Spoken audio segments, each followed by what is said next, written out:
ఈ హక్కుల ప్రకటనలో ఉన్న రైతులకు కల్పించబడిన హక్కులు ఏవైతే ఉన్నాయో వాటిని గుర్తించడానికి, రక్షించడానికి అందుకు కావాల్సిన చర్యలు తీసుకోవటం, చట్టాలు చేయటం కావచ్చు, పథకాలు రూపొందించడం కావచ్చు, బాధ్యతని ఆయా దేశాలకు సంబంధించిన ప్రభుత్వాలపై ఉంచడం జరిగింది.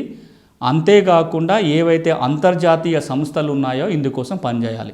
అది ఐక్యరాజ్య సమితి కావచ్చు, ఫుడ్ అండ్ అగ్రికల్చర్ ఆర్గనైజేషన్ కావచ్చు, ఇతర అంతర్జాతీయ సంస్థలు ఏవైతే ఉన్నాయో అవన్నీ కూడా ప్రతి దేశం యొక్క ప్రభుత్వం, ఆ దేశంలో ఉన్న ఫెడరల్ గవర్నమెంట్స్ అంటే రాష్ట్ర ప్రభుత్వాలు కూడా ఈ హక్కుల పత్రంలో పేర్కొన్న, ఈ హక్కుల ప్రకటనలో పేర్కొన్న హక్కులన్నిటినీ సాధించడం కోసం, రైతులకు ఇవి అందేలాగా చూసుకోవటం కోసం ప్రత్యేకమైన చర్యలు తీసుకోవాలని ఇందులో పేర్కొన్నారు. ఇక మరొక స్పష్టత కూడా ఇచ్చారు దీంట్లో. అదేంటంటే ఇది రైతుల కోసం, గ్రామీణ ప్రాంతంలో పనిచేసే వ్యక్తుల కోసం ఇచ్చిన ప్రత్యేక ప్రకటన.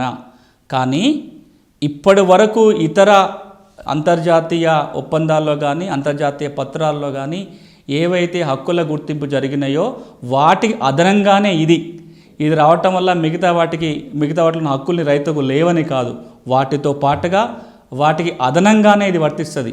అది universal declaration of human rights కావచ్చు, సివిల్ అండ్ పొలిటికల్ రైట్స్ కావచ్చు, సోషియో ఎకనామిక్ కల్చరల్ రైట్స్ మీద వచ్చిన కవెనెంట్ కావచ్చు, మహిళా హక్కుల మీద వచ్చిన, ఇవన్నీ ఇప్పటికే ఉన్నాయి. వాటికి అదనంగా ఇది రైతుల కోసం ఒక ప్రత్యేకమైన హక్కుల ప్రకటన, అంతేగాని అందులోని హక్కులు ఏవి ఇది తీసేయదు అనే ఒక స్పష్టత ఇందులో ఇవ్వటం జరిగింది.